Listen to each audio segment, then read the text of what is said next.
Hello everyone, Saurornitholestes here. Today I'm going to be delving back into my roots and doing something I wouldn't think I'd be doing in a very long time. Today we're doing a figure review. Before I get into it, I'm going to explain a little bit of why I haven't done one of these in a while, and it's because of the new COPPA regulation. I have to be making stuff that is not for 13-year-olds and under. And unfortunately, a lot of dinosaur figures would be classified as toys, and therefore I could not make anything with them unless I would mark them for children, and I do not want to do that because I'd rather be more active with my community or with the community that I'm a part of. But fortunately, Beast of the Mesozoic is an exception because it blatantly says on the box that they are for 15-year-olds and up. So I'm just going to use that as a defense, and so I can still make something like this because I have been wanting to do reviews for a long time now, and I finally found a loophole that will actually allow me to. So if YouTube tries to take down this video, I can use this as a defense mechanism, and because these are for 15-year-olds and up. So there we go. With that out of the way, we are going to be reviewing the Beast of the Mesozoic Dromaeosaur line, Saurornitholestes langstoni. And first we're going to talk about the sculpt and posability. So let's get into it. First we're going to have to take it off of its base and basically just, talk about the sculpt and posability. It has, I think, 29 points of articulation, which is absolutely incredible. And the sculpt is amazing. We're going to start up at the head. My lighting's not the best, but the head sculpt on this figure is absolutely incredible. The eye is sculpted very, very well, and all of the feathers are individually sculpted, especially the crest. The crest is really nice. The only thing is that there's a big seam in between the head and the crest, which is not very good, but otherwise the head is almost flawless. In fact, there's only a few parts where you can see major seams, such as right there on the back, and there's a really big one on the knee, on each of the knees. Other than that, it's a it comes together very well. Also, something worth noting is that in the tail there is a wire, so it can be bent, but like a lot of other bendy wires, this can be broken very easily. So it's definitely a figure that is better just to be left and looked at rather than to be posed a lot, because the joints can become very loose. A lot of the joints are also very stiff for that matter, but just the amount of research that has gone into this figure is incredible. The head sculpt is, we'll get into scientific accuracy later, but it is, first, it's just incredibly, incredibly detailed. If we just look at every single feather, it's kind of sculpted out, the wing feathers, even the ones that get covered sometimes, even the underside of the wings, all the feathers, and all three claws have been sculpted very well. All the way to the tail fan, everything is just absolutely incredible. And even though the lips are covering them, if you look inside the mouth, all of the teeth are individually sculpted as well, which is just absolutely incredible. Not to mention the tongue itself is posable. Like, it has an articulated tongue. I think that that's just absolutely incredible. But yeah, the posability on this figure is just, the possibilities are endless, and it comes with two types of toes that can be taken out. Here, I'll show you. Just like that, and they can be popped in with a different set. The running and the standing toes. So it is really the sky's the limit with posing this figure. Whatever you want to do, you'll be able to. Let's get those toes on better. There we go. However, you don't want to pose it too much because, again, the joints can become very loose. But essentially anything you want to do, you can have it like slashing with its wings up. And it comes with, this is the base, which is also very well sculpted and has this posing rod with a couple of different sets. And also there's a jumping rod. It didn't come with mine though, so that's something to note. But there's just kind of a basic kind of running pose on it. It falls off pretty easily, but at the same time, if you're fragile with it, which you should be, this is a very fragile figure, you'll be fine. So now we should take a look at the colors. The colors on this figure were based off of a North American roadrunner. So all of the Beasts of the Mesozoics have some sort of bird that their color is based on, at least the raptor series. The ceratopsian series is based on reptiles and amphibians. So they take any type of bird that shares a similar habitat and lifestyle to the raptor that they're talking about. They will kind of make that the color style. And this one, they chose the Saurornitholestes to be based on a roadrunner, which I think was a great touch. That's why they even added the crest, because roadrunners have a crest, which I think it's nice to actually have a reason to give it a crest and not just give it one like a lot of paleo artists will give dromaeosaurs crests. It's a kind of paleo meme in the community. And I think that the colors are very naturalistic. I could imagine an animal actually looking like this, kind of to blend in with the environment.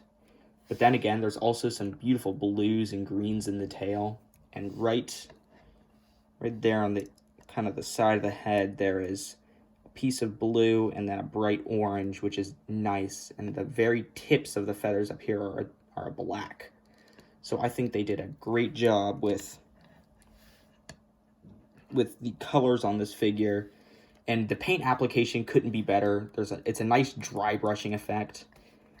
That's just about enough said. I think that the colors flow into one another very, very well.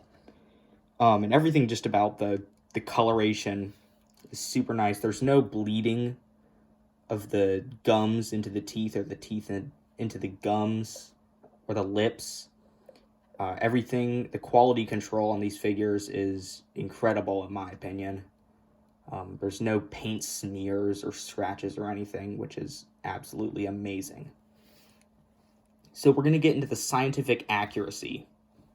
Well, let's give a little bit about Saurornitholestes beforehand. It is a very small dromaeosaur from western North America. Langstoni, the species that this is depicting, it's not Sullivani, which is their other Saurornitholestes figure. Langstoni, I'm pretty sure, is from, I want to say Montana and Wyoming, but I will put if I'm wrong. Langstoni is also, I think it was an earlier species, and these were known for having very, very big claws, because I'm pretty sure they were a velociraptorine, which had large claws and relatively gracile jaws. So this species would have relied on its claws, its killing claws, much more than its bite force to subdue its prey, meaning that it probably hunted smaller animals. And you can see that reflected in the figure very well. You can see that the toe claw is actually a lot larger than some of their other ones. I do wish that they kind of made the jaws a little bit more gracile. They look a little too robust. If they slim down the jaws. And also, something worth noting is that if you can see, the jaws actually don't line up completely. There's a lot that are like that, but then again, that's really hard to do with an articulated jaw. The amount of feathering is very appropriate. However, it would have been a little more fluffy in life, I feel, especially around the neck area. But then again, they wouldn't have been able to do the amount of posing that you can actually get with this figure if they made it the actual amount of kind of down feathers and fluff that this animal should have. And it's really worth noting that they actually did the avian scales on the on the foot, and they have a dew claw in there as well. With accuracy, this is one of the best lines to go to, actually. Beast of the Mesozoic does an amazing job with accuracy. So, also, the feathers are attached to the correct finger, which is the second finger. If you lift it up, you can see that there's 3 fingers, like all Maniraptorans had, or most Maniraptorans. There's some exceptions, obviously, birds are one of them. So that's very well worth noting, is that no matter how the feathers actually go, it still attaches to the second feather. And the amount of spread the wings can go to is pretty accurate to what we actually know of Saurornitholestes and all dromaeosaurs. If you see that they wouldn't really have been able to flap in a sense, more of just use their wings for balance. I would have kind of liked them to add more, kind of a bigger wingspan or more primary feathers, but at the same time, they did that for some of their other raptors, and I get that they need to have a little bit of diversity. Also, the tail fan is a very great touch. I love Maniraptorans and Dromaeosaurs specifically with these beautiful big tail fans. We do not know that Saurornitholestes had a crest. Again, this was an artistic choice, as was the coloration, but everything is backed up in at least some sort of speculative science. So, really, this figure is a great figure. I'm going to put it back on its stand, and I'm going to give it its kind of some final words. Basically, this is an amazing figure, as of all of the Beasts of the Mesozoic, or most of them. Most of the Beasts of the Mesozoics are absolutely amazing. I'll leave a link down to Creative Beast Studios' website, which is who makes them. David Silva is the individual who actually sculpts them. They are just doing the Ceratopsian lines, so those are going to come out about next year. You can pre-order them now, and you can buy any of these, the Raptor line, and they will come immediately. But these are great figures, great artistic pieces to look at. You can pose, you can get some great pictures with them. I'm pretty sure the thumbnail is going to be a picture that I'm going to take with it. But yeah, these are amazing figures. It's about a foot long, maybe a little bit more. Sorry for the kind of inconsistency. This is a very unprofessional video, but it's just something I've been wanting to do for a very long time now. Yeah, it's a great figure, really. I think for a rating, I'm doing this all on the fly, by the way. No pun intended. But a rating for me, that's a lot better lighting. I should have done that the entire time. A rating for me would be a 8.5 out of 10. So it gets a really good rating from me. There's just a few things that I would change with this figure, mainly just some of the seams, but again, you can't really change that. So this figure gets an 8.5 out of 10, which is a great rating, and I definitely hope to see more from Beast of the Mesozoic. Some of their new stuff I'm definitely going to pick up. But yeah, if you like this video, don't be afraid to leave a like. Also comment what you think about this figure, and tell me some of the other Beasts of the Mesozoics that you'd like to see reviews on, because I'd like to know what to get in order to see what you guys would like to see reviewed the most. I'm going to try to do more reviews like this. However, again, COPPA is a big limitation to what I can and cannot put out. I'm planning on doing a lot more reviews of some other figures, but that's something that's a whole nother story. Again, this is just something that I've been wanting to do for a very long time, and I'm excited that I finally actually get to be able to put something out on the internet that kind of brings me back to my roots as a dino tuber, in a sense, if that word still has any meaning. But yeah, So if you like the video, I'm going to go ahead and do this whole outro again because I started rambling. If you like this video, don't be afraid to leave a like, subscribe if you're not already, and leave a comment. Go ahead and check out my Instagram. I do some cool stuff there, and join the Discord server. I get on occasionally, play some games. It's a really fun place to hang out. It's a pretty small group too, so it's not too overwhelming. And without further ado, Colesaurus Stick and Soni, signing out.